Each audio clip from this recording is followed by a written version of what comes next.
Organic food is the biggest scam ever pulled on us, or is it? What is the greatest gaslight of all time? The organic food industry. Non-organic strawberries like these, one of the most toxic fruits out there.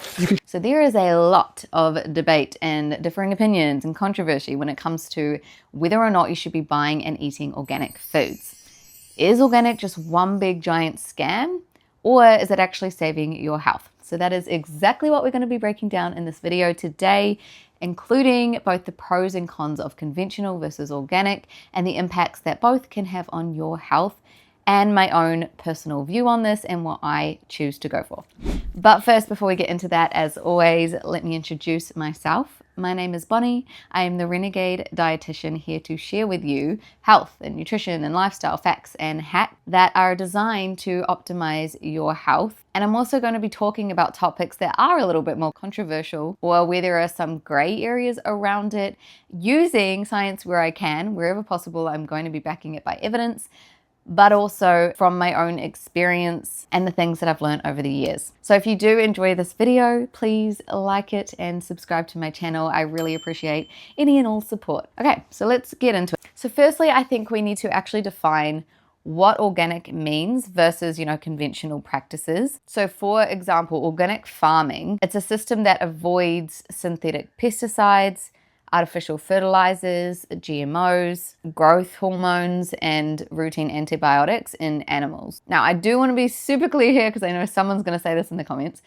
Organic, it doesn't mean that it is pesticide free entirely. Organic farmers can still use pesticides, but they're only from a restricted list of natural or non-synthetic pesticides, like neem oil, for example, or sulfur or copper sulfate. So these are generally less persistent in the environment, not all the time, but generally, and they are considered less toxic to humans as well. But that doesn't necessarily mean that they're automatically safe either. Whilst I do opt to go for natural where possible, it's also important to know that natural doesn't mean harmless. Some allowed substances like copper sulfate, for example, can actually build up in the soil, and they can be more toxic to bees and aquatic life and insects and things than newer synthetics. So while organic is usually lower in pesticide residues, it's not a flawless planet-saving system either. But for the sake of this video, I'm going to be focusing mostly on organic produce and the effects that this has on our health, rather than the specific farming practices used. So in saying that, what does organic produce mean? It means that it is grown or raised following the standards that I just mentioned before, so without the fertilizers and GMOs and only using natural pesticides and things like that. But something to keep in mind as well is that certified organic labels vary by country. They're not the same around the world. And just because it says organic, it doesn't always mean that it's perfect, meaning that you do actually need to check how your food is grown locally and standards that the farmers are holding themselves to. Now, what about conventional farming? So conventional farming is the mainstream system, right, that most food comes from. So it does allow synthetic pesticides and fertilizers, GMOs, growth hormones, and routine antibiotics. And as a result of these, it does result in higher yields and more perfect looking produce.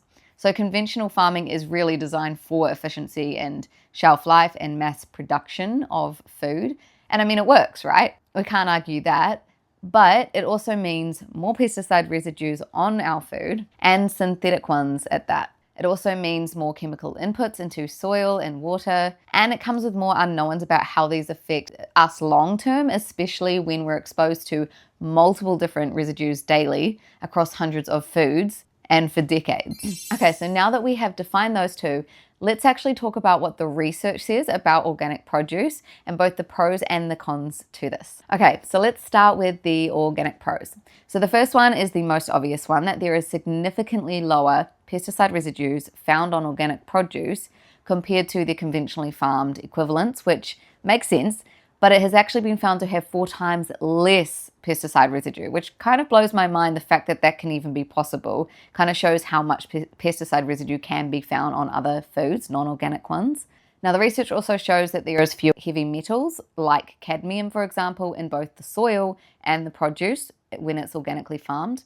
More antioxidants in some of the foods like polyphenols and vitamin C, for example, as well as lower antibiotic resistant risk in meat and dairy, thanks to stricter animal welfare rules with organic farming and produce. So We'll delve into the actual health benefits as a result of these things a little bit later in this video. But let's first also mention some of the downsides to organic farming because it's not all daisies and rainbows. Okay, so organic cons. The first one is an environmental perspective, and that is the fact that it's organic farming and produce isn't always more sustainable necessarily. Some natural pesticides, like copper for example, can actually build up in the soil, and this can be harmful for the environment and certain insects and things. So just because it's organic, it doesn't necessarily mean that it is more sustainable, although some practices can be. Now, from a health perspective, organic food can actually have a higher risk of mycotoxins, for example, or mold toxins in some crops like grains, for example, if pest control isn't effective. And that really depends on the practices that the organic farmers are using. But this is a risk with organic food. And of course, it is often way more expensive than, non-organic food, and it's not always accessible to everyone either. So yes, there are trade-offs when it comes to organic, and it's not as black and white as some people like to make it seem. But understanding how this actually impacts our health may help to make it a little bit clearer for you and help you to make a better decision when you are choosing between the two. So what does the data actually show?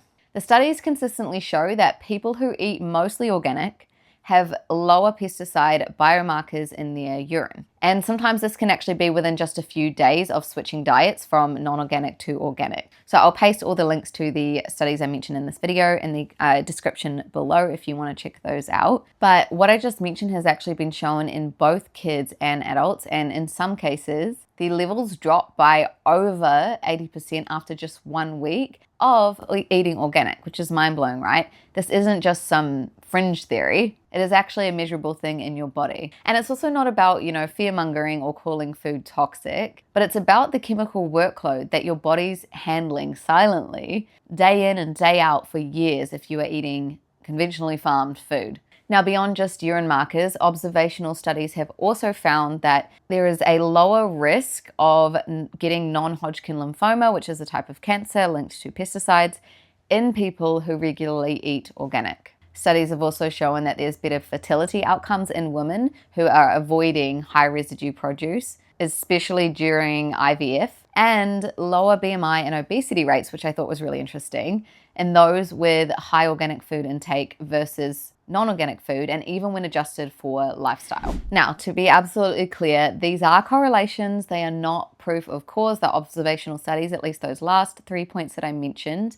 You can't say that, organic food cures cancer or prevents infertility, but the trend across multiple large-scale studies is quite clear, right? That less pesticide equals lower risk exposure, which equals better long-term odds. And certain groups in particular, like kids and pregnant women, may be especially vulnerable to low-dose pesticide effects over time. Okay, so what about hormones? Now, this is I feel like it's a huge trending topic at the moment, or it has been the last year. At least I've been seeing things about it everywhere. But when it comes to organic produce, I still don't think that this is talked about enough, the impact that it potentially can have on hormones and endocrine function. So certain pesticides, especially organophosphates, pyrethroids, and chlorpyrifos, I think that's it. I always say this wrong.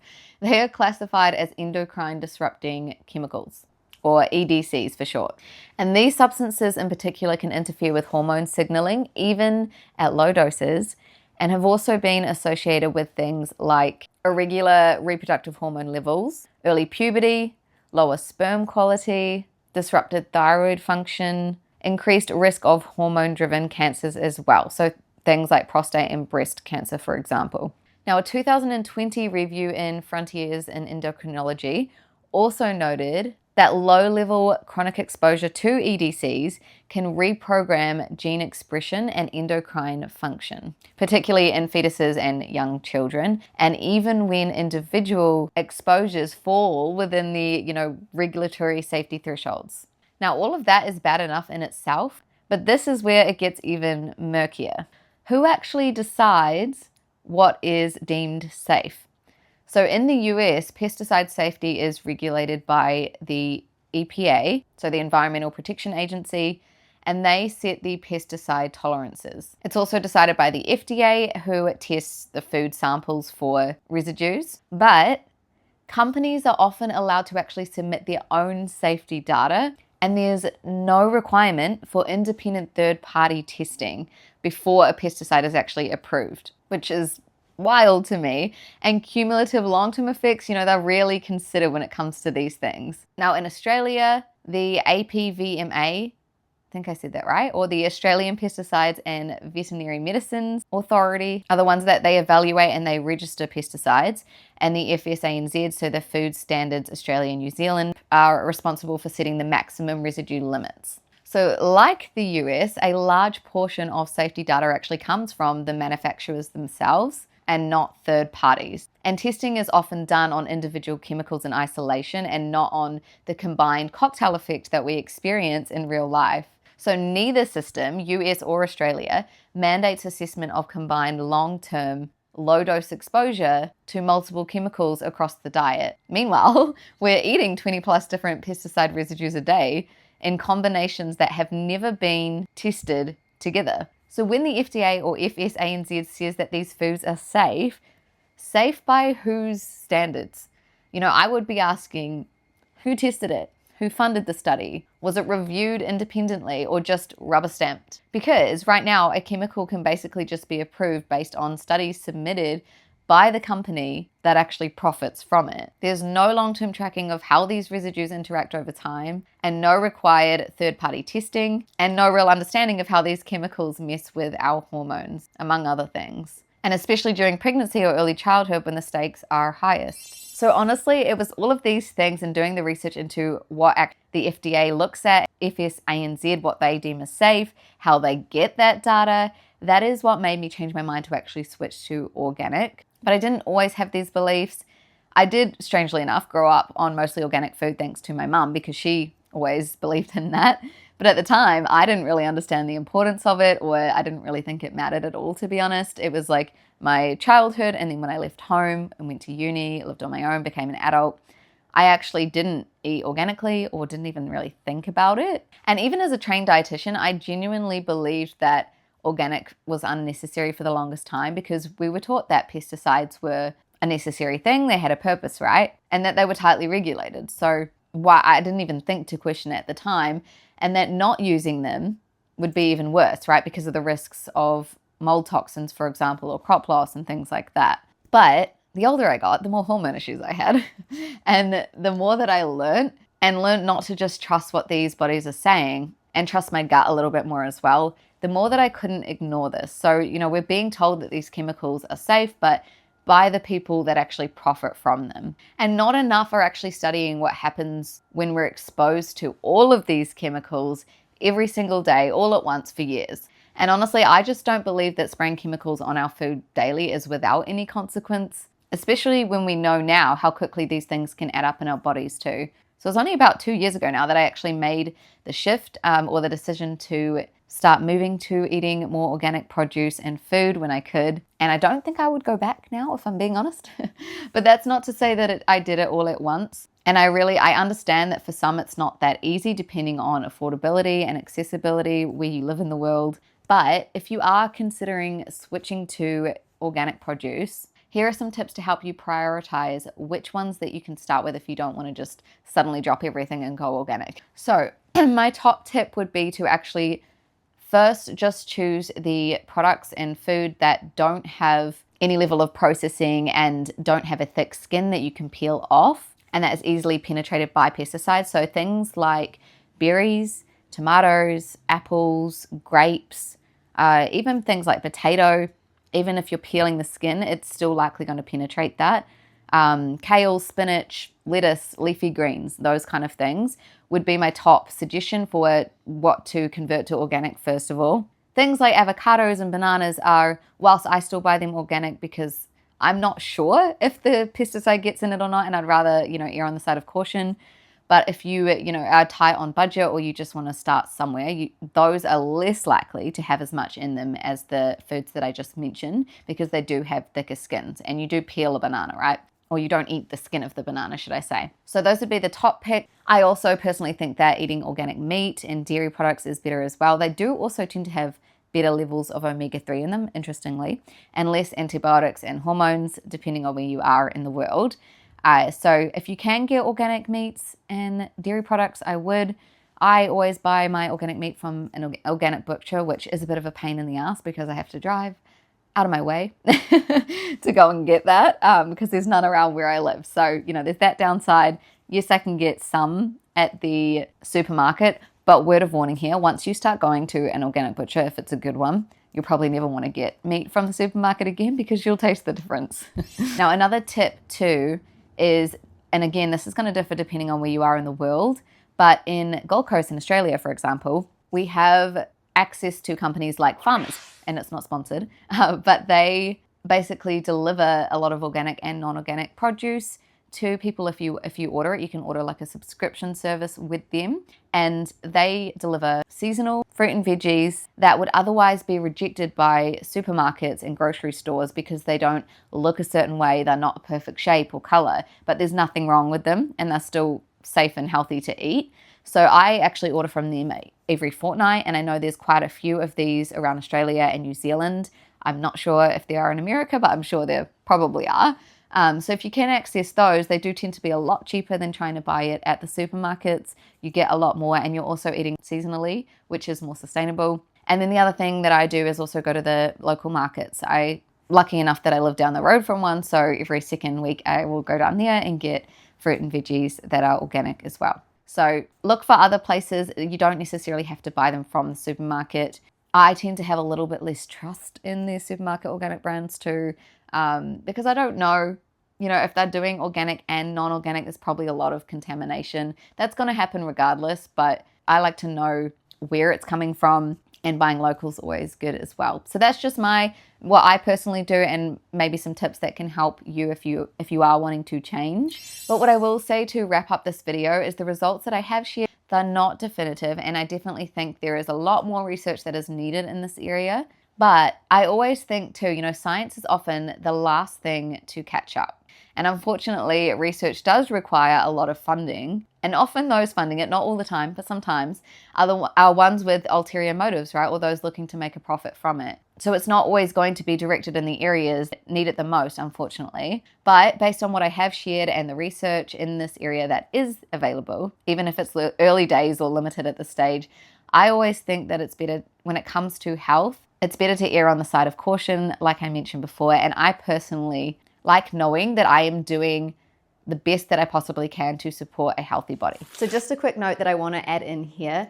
Just because a company says that they are organic, or their food or their produce is organically farmed, doesn't necessarily mean that it is. And unfortunately, there have been a number of fraudulent cases, at least in America, where they have found to not actually been producing organic produce despite saying that they were and bumping up the price. So it is super important to actually know who you are buying from, and wherever possible, try and buy locally and seasonally as well. Or better yet, try and grow your own fruit and veggies at home if you have the ability to do that. Now, another quick note is if you can't buy organic food for whatever reason, you are still better off eating conventionally farmed fruit and vegetables than not eating these foods at all. The benefits that you're going to gain from the fruit and vegetables, in my professional opinion at least, outweigh any negative side effects that the pesticides could potentially be having. So don't think that if you can't access organic food that you shouldn't be eating these at all. But at the end of the day, you've got to do what's best for you. But hopefully this video has shed some light on the whole organic versus non-organic or conventionally farmed food, and will help you make a better, more informed decision for yourself. So I would also love to know in the comments below too, if you have any other hacks for buying organic food, or finding more affordable organic food, or even just recommending any places to get it so that other people can read them and access that as well. And if you have any recommendations for future videos too, feel free to pop that below.